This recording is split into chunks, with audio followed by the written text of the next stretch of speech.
Buenas noches, amigos televidentes. En el país, la policía decomisa armas de fuego y armas blancas tras asesinato en el Centro de Rehabilitación Zonal 8 en Guayas. El director nacional de Rehabilitación, Edmundo Moncayo, no descarta solicitar que se extienda el estado de excepción en las cárceles del país. Las visitas se suspendieron en el Centro de Privación de Libertad Zonal 8 en Guayas, tras los incidentes suscitados la tarde de este martes. En rueda de prensa, el director nacional del Servicio de Atención a Personas Privadas de Libertad, Edmundo Moncayo, dio a conocer que se necesitaron de 200 policías adicionales para controlar la situación. Durante la madrugada, los uniformados realizaron una requisa con el objetivo de desarmar a los internos. Se ha procedido a decomisar 3 armas de fuego, 2 pistolas y un revólver, 3 navajas multiusos, 4 armas blancas. Pero mientras los reos tienen armas dentro de la prisión, la autoridad solo puede esperar a que no ocurra otra gresca, pues trabajan en desventaja. Moncayo además confirmó que los policías que custodian los pabellones de máxima seguridad no están armados y que por lo tanto son sometidos con gran facilidad. Al interior, los miembros policiales no están con armamento. Dentro del plan está contemplada la adquisición de armas no letales. Moncayo aseguró que se dispone de $27 millones para la adquisición de estos dispositivos y para dotar de instrumentos tecnológicos a los filtros de seguridad. El comandante de la zona 8, Ramiro Ortega, aseguró que pese a los constantes estallidos de violencia, no se incrementará el número de uniformados. Actualmente en este centro de privación de libertad existe un despliegue de 410 policías y un grupo de reacción compuesto por 30 miembros de escuadrones especiales. No es necesario fortalecer aún más con personal policial debido a que, de acuerdo a los protocolos de seguridad, a los estudios y seguridad de instalaciones, ese es el numérico necesario para esta actividad. Mientras tanto, los familiares de los internos esperan a que cesen las retaliaciones. Que los están queriendo matar allá, que no los junta con los de mínima, los de mediana. Yo les pido a la autoridad que pongan mano dura, por el amor de Dios, con los que están allá adentro. No todo se podrá solucionar de inmediato, admiten las autoridades. Ya empiezan en solicitar acciones de parte del Ejecutivo. Estamos estudiando también ese análisis de solicitar al señor presidente de que este estado tenga que extenderse. En Guayaquil, Carlos Acoto, 24 horas. Dictan prisión preventiva por el delito de asesinato a los 7 internos involucrados en el asesinato de William Poveda, alias El Cubano, quien recibió varios disparos. Fue degollado e incinerado en la cárcel de máxima seguridad de la Regional 8 de Guayaquil. Los reos secuestraron a 20 policías para cometer el hecho. La muerte se dio en la celda TEA de la cárcel de máxima seguridad, celda donde habitaba el PPL William Poveda, alias Cubano. Ingresaron varios reos de otros pabellones, aprovecharon que la puerta estaba abierta, sometieron con armas de fuego a los 3 policías del GIR que custodiaban el lugar, luego subieron al tercer piso a ejecutar lo que habían planeado. Alrededor de 13 balazos le propinaron al cubano. Para esto utilizaron un arma calibre 9 milímetros. Provocándole al parecer la muerte en ese momento, lo decapitan, lo arrastran, lo lanzan del tercer piso hasta la planta baja. Los reos que mataron al cubano golpearon a 3 policías en varias ambulancias, los llevaron a un hospital. Ahí los galenos informaron que se encuentran estables. Además, los PPLs mantuvieron secuestrados alrededor de 20 policías. Ellos tenían armas de fuego y desarman pues de armas no letales, le quitan los chalecos y algunos se ponen los chalecos. A los 7 internos identificados aparentemente en quitarle la vida a alias El Cubano, les realizaron la audiencia de formulación de cargos por el delito de asesinato. La diligencia se llevó a cabo aquí en la Fiscalía del Cuartel Modelo. ¿Con qué arma le cortaron la cabeza a alias El Cubano? Se dice que habría sido con un machete. El crimen en la cárcel, según las autoridades, obedece a rivalidades entre los integrantes de la banda Los Choneros con la banda de alias Cubano, que fue acribillado, degollado e incinerado este martes. William Poveda, alias Cubano, tenía 39 años, era el líder de su propia banda. Había sido condenado a 25 años de prisión por el asesinato de la exdirectora de la Penitenciaría del Litoral, Soledad Rodríguez, hecho registrado en 2007 en el suburbio de Guayaquil. Paul Tutibén, 24 horas. Y en la Asamblea Nacional les preocupa la crisis penitenciaria que se vive en algunos centros del país. Piden explicaciones a las autoridades y proponen mesas de trabajo para encontrar soluciones.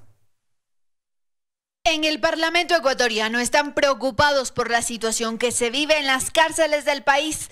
Estamos en estado de excepción y justamente en el estado de excepción se han cometido estos crímenes tan atroces. A mí me llama realmente la atención la impavidez de las autoridades al respecto.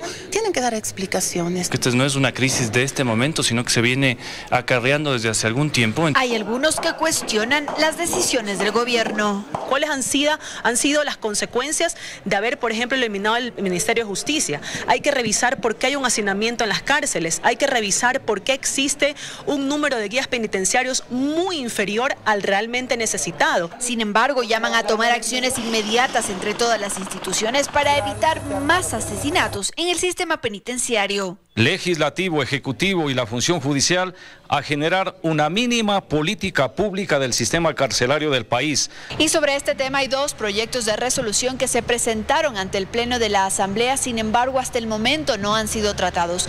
Uno de ellos tiene que ver con dar seguimiento a esta declaratoria de excepción en el sistema penitenciario. Allí esperan que el exsecretario y el actual funcionario del sistema de rehabilitación den sus explicaciones. ¿Qué acciones se están tomando? ¿Con qué finalidad? Nosotros necesitamos tranquilidad. La seguridad es lo que más apremia. Para esto deben tratarse los proyectos en el Pleno y por eso también exigen al presidente de la Asamblea que ponga estos temas en el orden del día de forma urgente. En Quito, Andrea Samaniego, 24 horas. El gobierno busca homologar las cámaras de vigilancia de los municipios del país con el sistema ECO 911 y asesorará a los gobiernos autónomos para la elaboración de su propio plan de seguridad. En el marco del diálogo nacional que busca un acuerdo en seguridad ciudadana, la ministra del Interior dijo que el gobierno está empeñado en extender la cobertura de videovigilancia, pero se han encontrado con inconvenientes en los municipios. Tenemos hoy en día en el Ecuador ciudades que tienen más cámaras de vigilancia que las que tiene el gobierno central y no están conectadas entre sí. Municipios que en su intención de colaborar con el tema de seguridad ciudadana han adquirido cámaras de vigilancia cuyos sistemas no son compatibles con los sistemas de vigilancia del ECO 911. Dijo también que en la redefinición de las amenazas que enfrenta nuestro país, se ha ubicado a la minería ilegal como una de las más importantes que enfrenta actualmente. Cada municipio debe tener y aprobar su propio plan local de seguridad. Tenemos un modelo ya desarrollado para asesorar a los municipios. El vicepresidente de la República, bajo cuya responsabilidad está la coordinación del diálogo nacional, esta vez presidió la presentación del Acuerdo de Seguridad Ciudadana. Jamás vamos a confundir soberanía con soberbia. Si tenemos que recibir cooperación internacional para luchar contra el crimen organizado, contra el narcotráfico, la vamos a recibir. Mientras la fiscal general, que admitió que el Ministerio Público tiene un enorme protagonismo en la lucha por la seguridad ciudadana, reveló cifras que entorpecen su trabajo, según dijo. En el Ecuador se denuncian más de 340.000 delitos al año, cifra que complejiza la capacidad de investigaciones de nuestros fiscales. En consecuencia, es prioritario trabajar coordinadamente en el ámbito de la prevención. Alcaldes, autoridades locales, policía, líderes sociales y comunitarios, académicos y demás miembros de la sociedad civil contribuirán con ideas al Acuerdo Nacional para la Seguridad Ciudadana. En Quito, Freddy Paredes, 24 horas. La Corte Constitucional dio luz verde al matrimonio igualitario en Ecuador tras aprobar 2 casos de consulta de norma presentados por la Corte Provincial. La comunidad LGBTI celebra el fallo y considera que es una decisión que sienta un precedente histórico en el país. No tengo palabras, estoy feliz. Fue así como los miembros de la comunidad LGBTI celebraron el fallo de la Corte Constitucional que abre la puerta al matrimonio igualitario. Con 5 votos a favor y 4 en contra, la Corte aprobó 2 casos de consulta de norma que había elevado la Corte Provincial de Pichincha respecto a la opinión consultiva 2417, que llama a los países a adaptar sus legislaciones para que se protejan los derechos de la comunidad LGBTI. 12 de junio del 2019, Ecuador se convierte en un país país más justo e igualitario. Sin embargo, sostienen que aunque este es un triunfo, tras 6 años de lucha, aún faltan derechos por conquistar. De aquí no nos vamos a quedar tranquilos con esto. Aquí vienen los temas de la niñez trans que hemos venido luchando, la ley de identidad de género, el reconocimiento de las dobles maternidades, las dobles paternidades. Mientras tanto, quienes se oponen al matrimonio entre parejas del mismo sexo expresaron su rechazo a través de redes sociales. Amigos ecuatorianos, hemos visto cómo han saqueado al país, cómo han prostituido todos los estamentos públicos y muchos hemos callado. Ahora quieren destruir la institución del matrimonio, legalizar el aborto, la marihuana, cambios de sexo, etc. Y es momento de decir basta. ¿Para qué votan millones de ecuatorianos por una constitución si luego 5 personas deciden cambiarla como les da la gana? Este precedente es gravísimo para futuros casos. Si buscan reformar la Constitución, están en su derecho, pero entonces vamos a consulta popular. El artículo 67 de la Constitución, en su segundo inciso, señala que el matrimonio es la unión entre hombre y mujer. Se fundará en el libre consentimiento de las personas contrayentes y en la igualdad de sus derechos, obligaciones y capacidad legal. A través de un boletín de prensa, la Corte Constitucional informó que reconoció el matrimonio entre personas del mismo sexo. Para tal efecto, interpretó el artículo 67 de la Constitución a la luz de normas constitucionales favorables a la igualdad de la persona y que rechazan todo tipo de discriminación. Y en el mismo fallo dispone que la Asamblea Nacional reconfigure la institución del matrimonio para que se dé un trato igualitario a las personas del mismo sexo. Con esto, Ecuador se convertiría en el 5º país de Sudamérica y el 26º en el mundo en permitir el matrimonio entre personas del mismo sexo. En Quito, Belén Merizalde, 24 horas. El ex asistente de Pamela Martínez, ex asesora de Rafael Correa en la presidencia de la República, confirma que Odebrecht visitaba las oficinas de Martínez. Se trata de Cristian Paredes, quien en su nueva versión confirma lo relatado en los cuadernos de Pamela Martínez. Fausto Yepes informa. En esta ampliación de su versión, el asistente personal de Pamela Martínez ha confirmado ante la Fiscalía que el alto directivo de Odebrecht, Geraldo de Souza, sí visitaba las oficinas de Pamela Martínez. Según lo que ha relatado esta vez en su versión, Cristian Paredes aclara que no era amigo o tenido contacto directo, pero que sí conocía a Geraldo de Souza de vista por sus visitas a Pamela Martínez. Además, ha aclarado que estas visitas eran de 3 a 4 veces al año y que Geraldo de Souza llegaba con un maletín. No le consta a Cristian Paredes si este maletín tenía algún tipo de contenido con dinero o algún tipo de documentación, según ha relatado ante la Fiscalía. Además, Cristian Paredes ha confirmado que por pedido de Pamela Martínez entre el 2013, 2014 y 2015, él llevaba facturas en blanco de la empresa Nexo Global hasta las oficinas de Odebrecht, ubicadas en el World Trade Center en la ciudad de Quito, en la avenida 12 de octubre. Recordemos que la empresa Nexo Global es la empresa familiar de Pamela Martínez y su esposo Jimmy Salazar. Estas facturas en blanco, según Cristian Paredes, las llevaba hasta las oficinas de Odebrecht en Quito. El presidente Lenín Moreno y la ministra del Interior, María Paula Romo, debían rendir versión en el caso Olavini, pero no acudieron a la Fiscalía. A cambio, enviaron informes juramentados. Belén Merizalde informa. Por escrito y bajo juramento, el presidente Lenín Moreno y la ministra del Interior, María Paula Romo, presentaron su versión en torno al caso Olavini, quien fue detenido el pasado 11 de abril por su presunta participación en el delito de ataque a la integridad de los sistemas informáticos. Como es de ley, ha enviado ya una declaración jurada, porque así tiene que hacerlo él y los ministros. Ellos tenían que venir a rendir su versión, no presentar informes juramentados, porque el código no permite un informe juramentado en esta etapa. La defensa de Vini sostiene que existen serias contradicciones entre las versiones del primer mandatario y de la secretaria de Estado.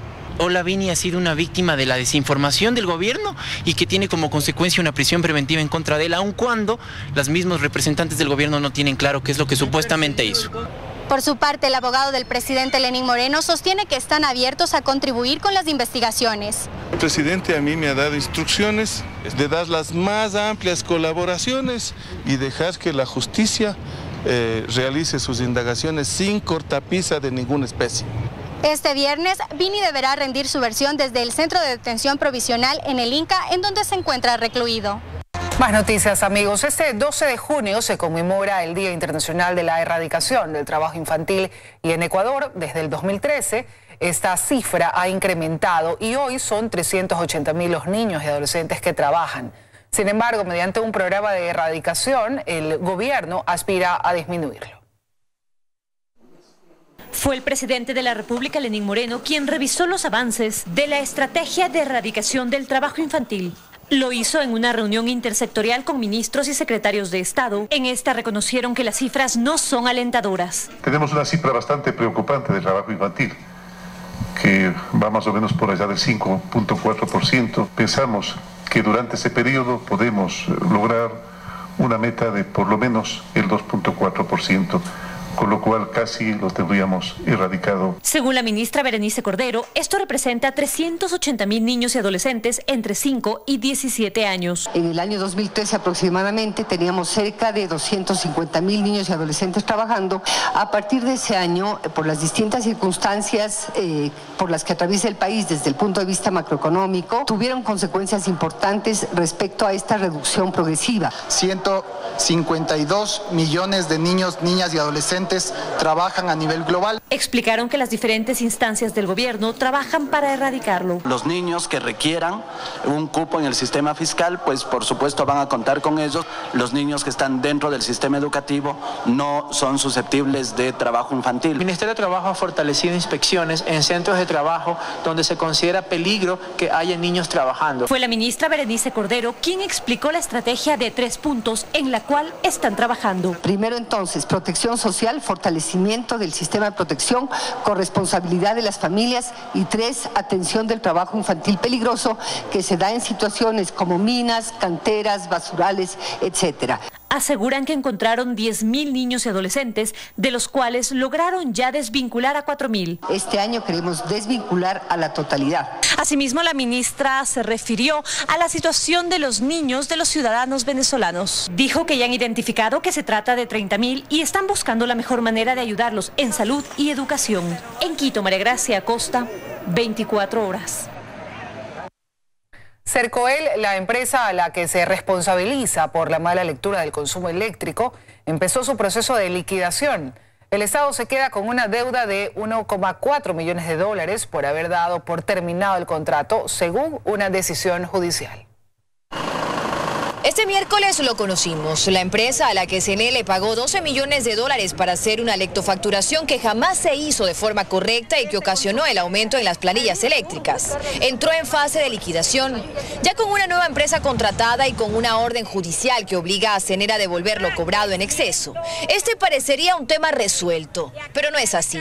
Una sala especializada de la Corte de Justicia del Guayas le ordenó a CNE indemnizar a la empresa. Debe devolver 1,4 millones de dólares por el cobro de multas y ratifica lo resuelto el 6 de febrero pasado, cuando un juez de primera instancia ordenó que CNEL no debía terminar el contrato con Cercoel. Sin embargo, un día después, CNEL contrató a Proyelec Holding. Pero el tema no termina ahí, pues quien presentó la demanda fue Orbiscorp, la empresa a la que Cercoel subcontrató para dar servicio, pues no contaba con los equipos de lectofacturación. En la audiencia se expuso que tanto CNEL como Cercoel, empresa a la que se consideró pública al momento de hacer el contrato debido a que no se hizo bajo concurso, pues tiene como accionista mayoritario a CELEC, Corporación Eléctrica del Ecuador, responden a intereses públicos. Estamos a la espera de la confirmación de una entrevista con el nuevo gerente de CNEL. Queremos consultarle sobre cómo se va a acatar esta decisión judicial de no terminar el contrato con una empresa que ya está en liquidación y detalles de la contratación de Proyelec. También queremos hablar de cifras, aparte del 1,4 millón de dólares de reparación que deben devolver.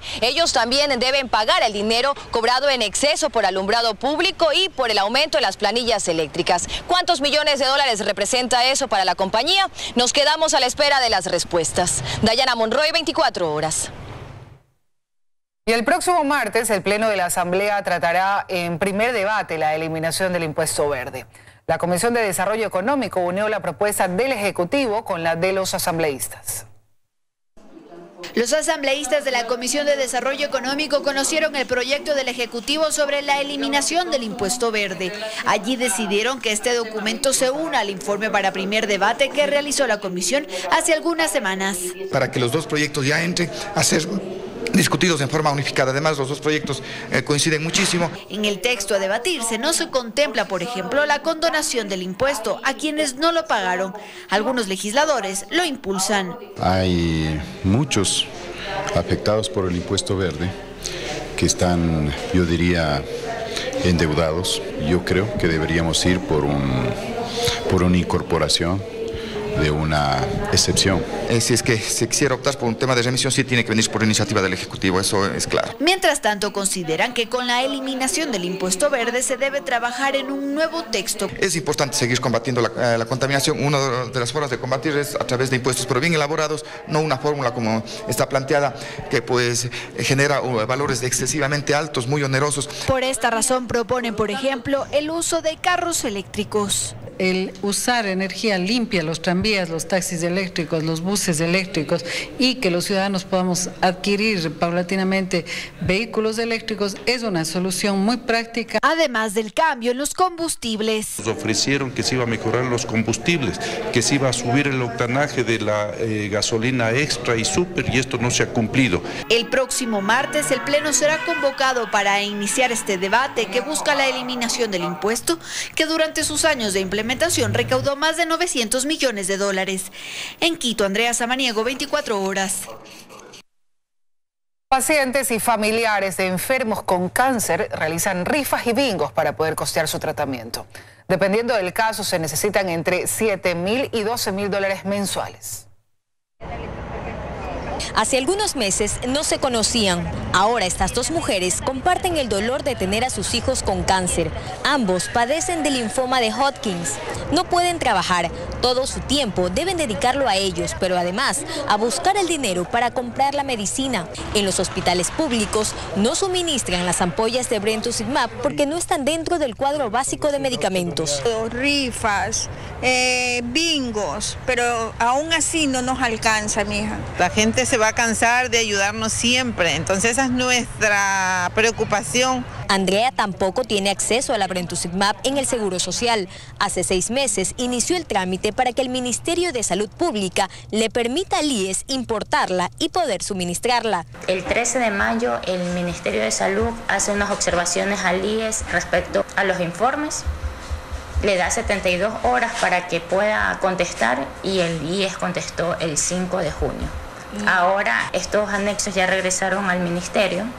Ahora el ministerio me dice que me va a dar una respuesta verbal, me pueden dar una respuesta el 20 de junio. Stalin ya tuvo respuesta por parte de la justicia. Hace más de un mes, los jueces de la Sala Especializada de la Familia, Mujer, Niños y Adolescentes de Guayas fallaron a su favor, obligando al Hospital Teodoro Maldonado Carbo del IES a entregarle las ampollas de Brentuximab. Dice que ya ni el teléfono le contestan. Allá en compras públicas le devuelven el documento y que lo que hace es agilitar acá y que aquí de nuevo otra vez se va para compras públicas. Así me tienen ya un mes, ya se cumplió lo que dijo la sentencia y yo todavía estoy más enfermo que nunca. Para este jueves en la mañana, las autoridades del Hospital Teodoro Maldonado Carbo del IES ofrecieron darnos una respuesta por este tema. Joana Ramos, 24 horas.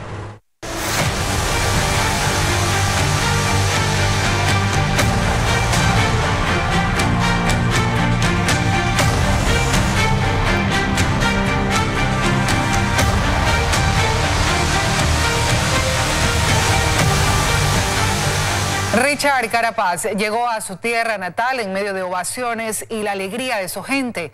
Miles de personas recibieron al campeón del Giro de Italia, a quien le arrancaron más de una lágrima por el homenaje recibido. Miles de personas dieron la bienvenida al campeón. La ovación no se detuvo durante el arribo de Carapaz, quien llegó a su tierra natal vía aérea y posteriormente recorrió las calles de Tulcán para saludar con su gente, que lo esperó con los brazos abiertos. Ese orgullo que Richard nos ha dado a nosotros como grupo es inmenso, más nosotros que practicamos el ciclismo. Siempre nosotros hemos sabido que es un triunfador y que todos esos triunfos pues nos hacen sentir orgullosos. Las autoridades entregaron presentes tanto a Mario Sábato como a la locomotora Carapaz, resaltando la identidad y cultura de este pueblo fronterizo. Gracias por hacernos soñar, por hacernos volver a sentir carchenses, tulcaneños. El momento esperado por todos llegó. Richard Carapaz se dirigió a los presentes con la humildad y sencillez de siempre, agradecido por tan caluroso recibimiento. Yo por aquí a veces vengo a entrenar en las gradas esas y siempre está desolado, y ahí encontrarte con ese cariño de esta gente es increíble. Ni la lluvia apagó el calor de miles de personas que recibieron al chiquilín, quien no aguantó el llanto al recibir la medalla que lleva el nombre de su formador, Juan Carlos Rosero. Histórico porque la gente se ha volcado en las calles y aquí en el estadio, qué emoción que nos ha dado. Richard donó al pueblo carchense su maglia rosa autografiada para que tengan presentes las actuales y futuras generaciones que los sueños se pueden hacer realidad. Tremendas felicitaciones a Richard y agradecer a todas esas lindas personas que se dieron cita acá. La música no faltó para animar a los presentes, que disfrutaron cada momento junto al campeón de campeones, que retorna feliz a su tierra, a su casa, con los suyos. En Tulcán, Jairo Jacome Ortega, 24 horas. Y sin documentación en un local del centro de Guayaquil. Según la Fiscalía, eran alquiladas para actos delictivos. En el allanamiento se encontraron armas encaletadas hasta en los baños. Según datos de la Fiscalía, en este taller ubicado en el centro de Guayaquil, se alquilaban y vendían armas para el cometimiento de hechos delictivos. Hay muchísimas armas y más no tienen los permisos correspondientes. Este local lleva años funcionando bajo la figura de reparar armas para empresas de seguridad. Sin embargo, su propietario no pudo justificar más de 15 armas de fuego de diferentes calibres que estaban en el lugar. Y hay denuncias con respecto a que podría tratarse de armamentos que posteriormente son prestados a la delincuencia. En esta intervención policial, además se hallaron municiones y piezas de armas de fuego. El Código Orgánico Integral Penal, en su artículo 371, habla del delito de tenencia de armas, que tiene como pena privativa de libertad de 3 a 5 años. Catalina García, 24 horas. Y una menor de edad, 16 años, fue encerrada y abusada sexualmente por el conductor de un bus interprovincial y su ayudante. El delito se cometió en la ciudad de Puyo, en la provincia de Pastaza. La menor colocó la denuncia y se detuvo a los 2 sujetos. El delito se habría cometido según la denuncia colocada al interior de un bus de transporte interprovincial, en el cual el conductor y su ayudante habrían retenido a la fuerza a una menor de 16 años para abusar de ella. Me dijo, te pago cuanto tú quieras, te doy lo que tú quieras, pero yo no le acepté eso. Y a la fuerza fue... Sucedió en los alrededores de la terminal de Puyo. Según la menor, los sujetos se turnaron para cometer la supuesta violación. Se baja el auxiliar y la adolescente de 16 años se queda sola con el chofer. En ese instante el señor procede a violarla, a abusar sexualmente, conforme lo establece el informe médico legal. Asimismo, luego que sale el chofer, el auxiliar regresa y lamentablemente la víctima fue otra vez violentada sexualmente también por el auxiliar de este bus. La menor, oriunda de la provincia de Morona, Santiago, habría llegado a su casa nerviosa luego de que los sujetos la dejaron ir. Su comportamiento extrañó a su hermana, que le preguntó lo que ocurría, y fue ahí donde le confesó los momentos de terror que le tocó vivir. Y yo no sabía qué hacer, gritaba, lloré. La denuncia fue puesta de inmediato en la Fiscalía, por lo que se emprendió un operativo localizando a los 2 sujetos mientras laboraban como si nada, siendo detenidos inmediatamente, llevados ante la autoridad competente para que se califique la flagrancia. Consta el informe médico legal en donde incluso la víctima se encuentra privada un poco de movilidad por la violencia misma ejercida al momento de ser abusada sexualmente. Luego de la audiencia, el juez determinó la prisión preventiva para los 2 sujetos y el inicio de la instrucción fiscal. Desde la provincia de Pastaza, con imágenes de Brian Paredes, Jefferson Santos, 24 horas.